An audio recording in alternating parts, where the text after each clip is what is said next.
Tingong lei de reforma fiscal que já está dentro na vigor é ainda aqui. Essa aqui é uma iniciativa que tem a atenção do Ministro de Finanças Ángel Bermúdez. Ela explica que o exercício de reforma fiscal tem uma maquinária legislativa com atenção para alguma lei específica.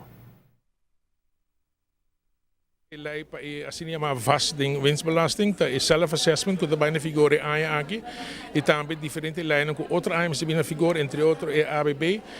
Agora que meneer is expert na esquibiendo a lei aqui e me espera que dentro de par de semana depois começar a para mim conceito não para nós começar a tomar nota de não e também para compartilhar com diferentes seno na nossa comunidade, stakeholders não para também para tomar nota de conceito aqui.